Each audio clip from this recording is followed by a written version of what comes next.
Ngayong araw nga pala ay dadalihin namin kayo sa napakaganda at napakaangas na travel destination dito sa South. Ito ang pinakamabilis na vlog sa buong mundo. Let's go!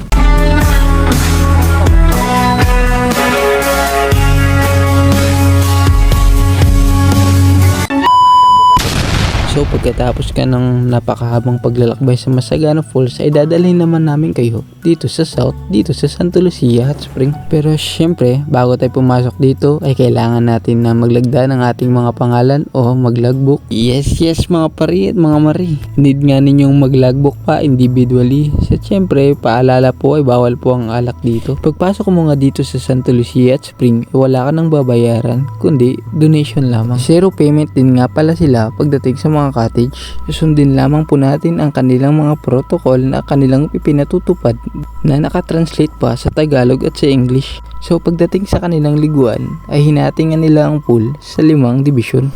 Ang bawat division nga ng swimming pool na ito ay merong iba't ibang heat level pero kayang-kaya naman ng ating mga balat na tiisin. Meron din nga sila ditong pangbata na suitable sa ating mga anak at sa mga isip bata para liguan at tsak na mag-i-enjoy sila. Mas maganda pa nga dito ay nami-maintain nila ang kalinisan. Bukod pa dun ay na-upgrade na rin nila ang kanilang landscape. Meron na rin nga sila ditong bihisan at palikuran at naka-pebbles pa ang bawat pathway. Sa sobrang linaw nga ng tubig dito ay hindi na napigilan pa ni Boss Jap na maligo at nagpalutang-lutang siya na parang germs. Nakita ko nga nag-i-enjoy na sila Boss Jap kaya di ko na napigilan ang sarili ko at agad na rin akong tumubog dito. Matagal na rin kasi namin tong pinaplano nila Boss Jap para naman makababad kami dito at maalis ang mga lamig sa aming katawan. Ito nga pala ang mahalagang paalala mula sa Japul Farm. Ang Santa Lucia Hot Spring nga pala ay bukas lamang ng Sabado-Linggo at close ng Lunes hanggang Friday. 7 to 8 AM ang bukas ng Hot Spring at nagsasara naman sila ng 4 to 5 PM. So sa mga nagbabalak dyan, ano pang inaantay nyo? Sana tularan nyo ang Japul Farm na walang dinodrawing na plano, kinukulayan agad. So after nga namin magbabad at magtanggal ng lamig, ay may susubukan naman kami isang destination dito sa South. Kaya huwag natin patagalin pa. Second destination, pasok!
What's up sa inyo?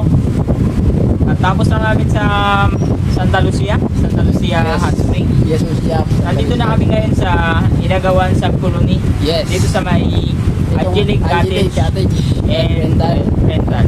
Then sana na Boss Jap sa Inagawan Sub? O sa Inagawan Sub, pagdating mo ng waiting shed, diretso lang hanggang dulo. Hanggang dulo. Ito yung pinakatumbok. O, Pinakatumbok na cottage, ang Angelic Cottage. Ang kagandahan dito, Boss Paul, mura lang siya. Ay, Saka Boss Jap, mura talaga. sa bata, 10 pesos at sa matanda ay 20 pesos. Ano yung Boss Jap, sa ano lang yan, sa pag magbabanlaw ka. Zero payment nga ang entrance dito sa Angelic Cottage and Rentals. Ang tanging babayaran mo lang ay ang kanilang mga cottage at kung ikaw ay magbabanlaw. 10 piso para sa bata at 20 pesos para sa matanda. Yan ang presyo ng kanilang banlawan. Ang Angelic Cottage and Rentals nga pala ay merong mga cottage na sakto sa ating mga budget. Meron nga ditong nagkakahalagang 300 pesos at the best din ito para sa overnight. Meron nga sila ditong mga available na rooms na pwede nyong arkilahan. Bawat rooms nga ay nagkakahalaga ng 500 sa isang gabi.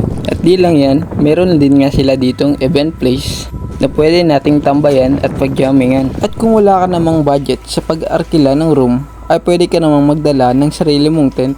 Pero dahil ang tent nga ay nag-occupy din ng space sa kanilang resort, ay need mo rin magbayad ng 100 pesos para sa maliit na tent at 500 pesos para sa malalaking tent. At kung wala naman kayong budget pang bayad sa cottage, ay pwede naman kayong mag-picnic na lang sa buhangin para makatipid kayo. Boss Japs, anong alam natin Boss Japs? Meron tayo dito lechong manok, pati lechong kawali. Yun talaga. Kasahod lang. Kasahod lang, Siyempre, siyempre. paldo. Meron tayo dito Young Towns. Oh, karne. Young Towns. Karninas. Oo. Uy, karninas tayo. Labas mo na yung natin. Ano pa dyan? Labas mo na Boss Japs. Sketted na ako Boss Japs ah. Lechong kawali. Oh, yun. Lechong kawali. At Okay, meron ano pa tayo- yan Boss Japs? Lechong manok. Lechong manok. Dalawang putahe pala yung Boss Japs ah. Siyempre, paldo ngayon eh. Paldo na naman. Kasahod lang. Paldo na Marami yan. naman. Ang Japol Hindi ba? lang isa. Hindi lang dalawa. Walo yan. Sa maswerteng follower namin, baka mabigyan pa namin kayo pag nadaanan namin kayo. Meron pa tayong sukang tuba. May prima pa ng suka yan.